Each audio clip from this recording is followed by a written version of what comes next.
Hello, everybody. Welcome to the interview session today, and I'm extremely delighted to have Manisha Mahapatra with me. Manisha has studied fashion and accessories designing from NIFT Delhi, and to be honest, this is one of the fanciest degrees I've ever heard of lately.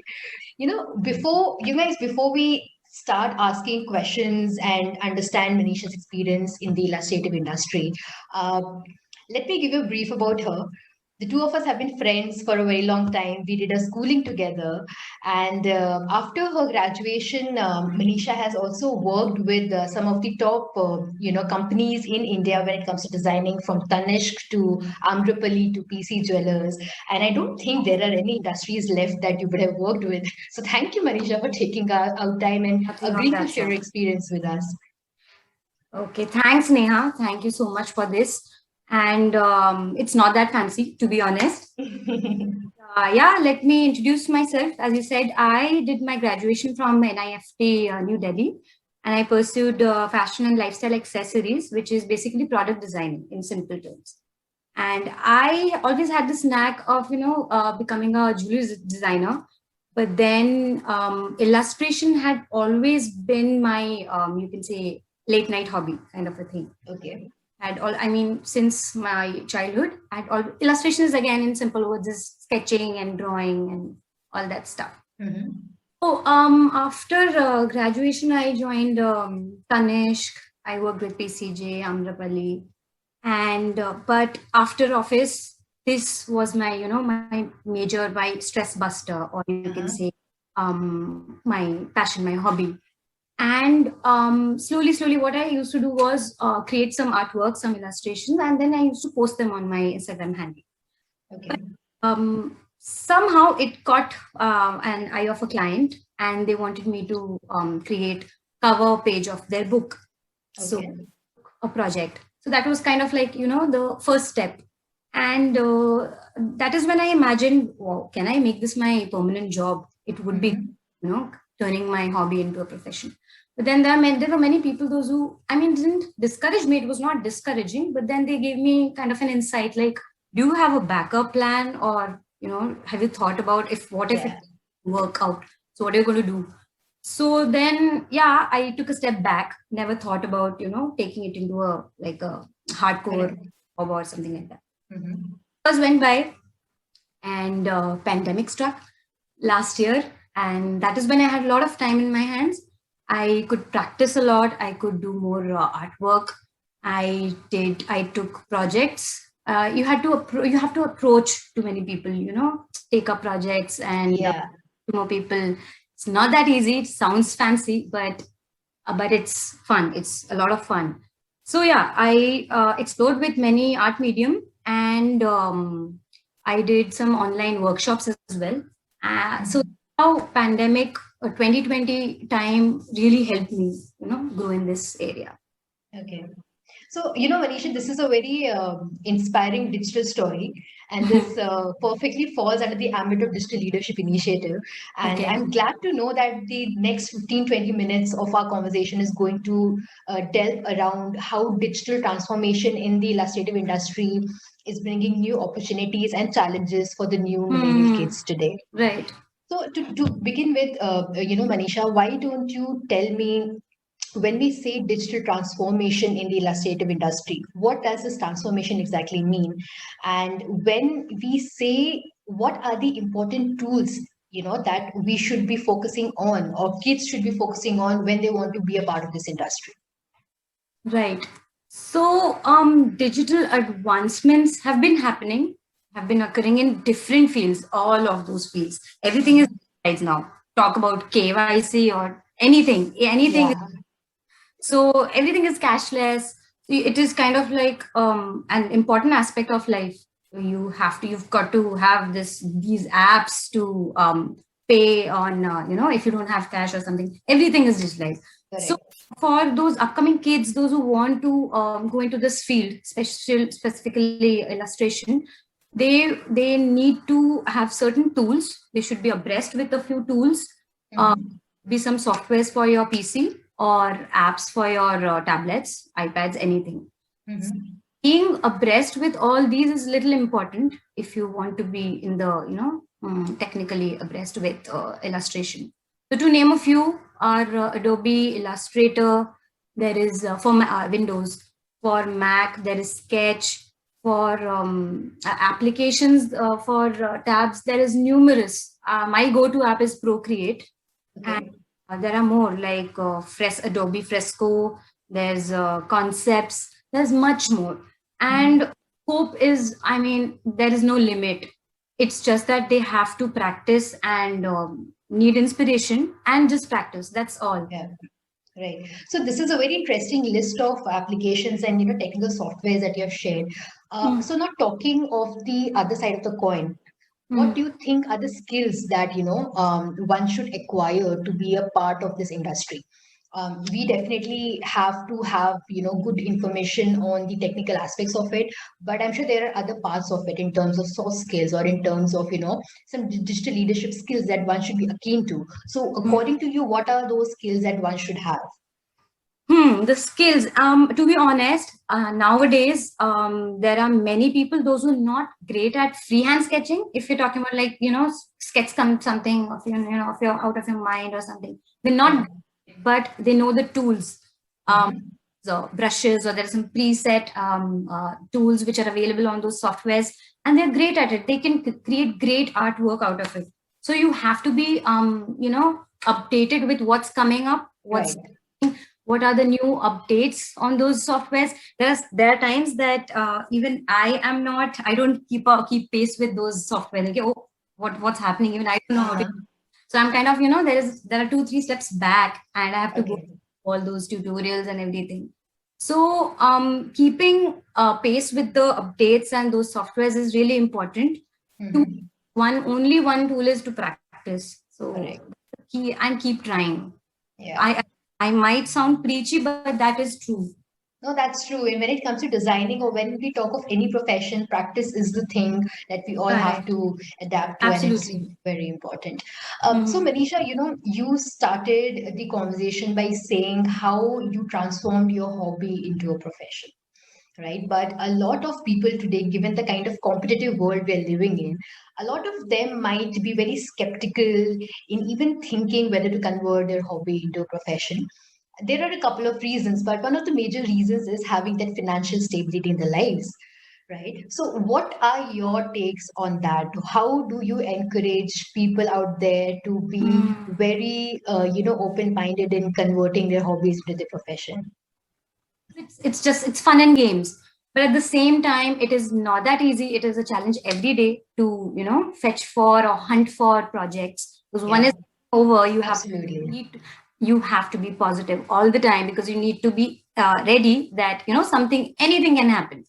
At times then there is a long process of procuring the next project, so you have to keep your positive energy always up and high.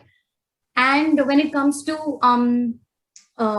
completely taking your hobby into your professional level, it's that you should have some backup or some idea, because many people, those who are not stable and would want to take it into a full-time job, you need to have some savings, or have a backup, or keep working your full-time, your full payment job should be there. Meanwhile, your freelance work done, and the base is set, then maybe you just transition a little bit and fully take it over. So that could be key. That's a very wise strategy to share, Manisha, and I hope people listening to you follow that rule in their lives as well. So Manisha, you mentioned that once you started pursuing your hobby as a full-time profession, most of your work was related to freelancing. Correct. And in fact, I was reading this article in Forbes, where it mentioned that in 2020, the industry for freelancing has seen an exponential rise, and India comes in the top 3 list for that. So I personally also know of a lot of people who are also practicing freelancing along with the full-time jobs. But at the same time, the term freelancing is not very comfortable with a lot of people. I know. Right? So what are tips from your end, from where to start with freelancing? What are the things required? How to go about with selling your profile to your clients? Right. having a strong portfolio is point number one. You need something to show it to the, the buyer, whoever the client. They have to buy your idea. And how do they buy it if you don't have anything to show it to them? So if you do not get any project at first, make some self projects for yourself. That is how you can create a few projects for yourself and put it on your portfolio, so that the person who's looking at your work can buy your idea and have trust in you. So strong connection is very important. Approach is really important. You need to be on such social media platform, and you cannot be shy in this area.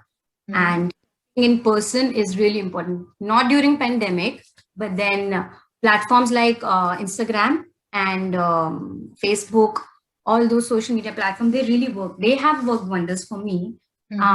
As you said, in 2020, during the pandemic time, there were many firms, those who were hunting for such people, those who wanted to, work remotely for them, make some digital art for books or education purpose, name it. And they always wanted to, they were searching for such people.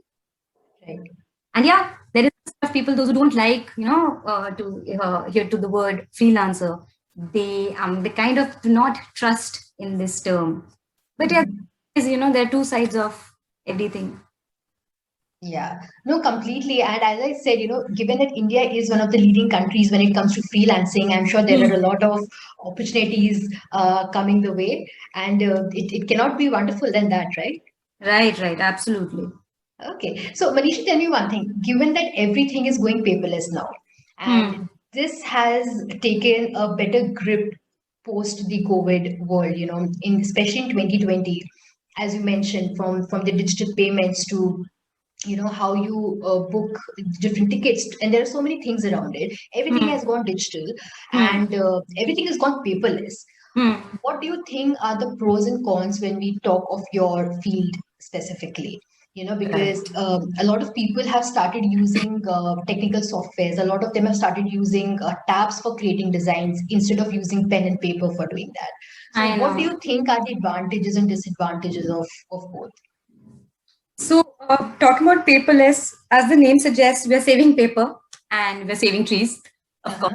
I am so particular about using paper. I do not leave a small area. I even sketch in the smallest area. I use the backside as well. So it had worked wonders for me as well, using the tab. But of course, using a tablet, or there are apps on your phone as well. So it is easy to take any digital art tablet, anything. You can carry it anywhere. It is less messy because you all not carry your inks and papers everywhere. Wherever I take a trip, I carry my iPad or my phone with the pencil, and it helps. So I'm always on the go. I can work. So it saves time, and it is very convenient. I mean, there is, and the tools that they use, it imitates the nature of pencil exactly. You won't differentiate between, if this is a free paper sketch or a digital sketch. But then there's the dark side of it. One can become totally dependent on digital, art book, and it is again bad for your eyes.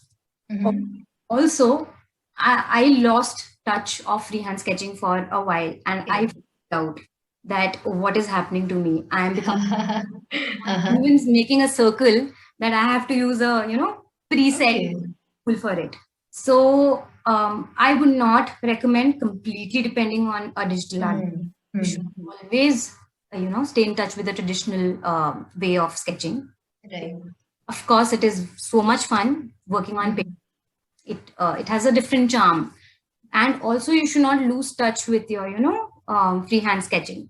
So there's one aspect of it. So talking of freehand sketching, when we didn't have social media platforms for making our work visible, we usually used to share it with our friends, show them whenever they came home and things like that. And it did not really give us the opportunity to be more visible, about the talent that we had.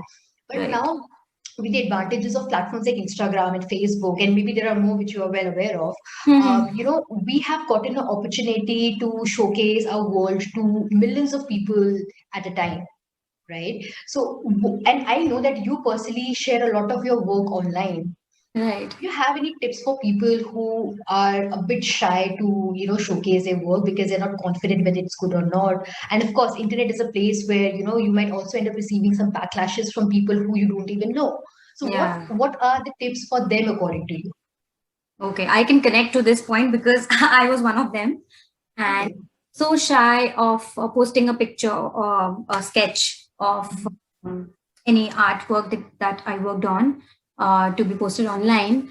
But then, please do not be shy. Whosoever is listening, please don't be shy. It is for your own record. It's not for anyone else.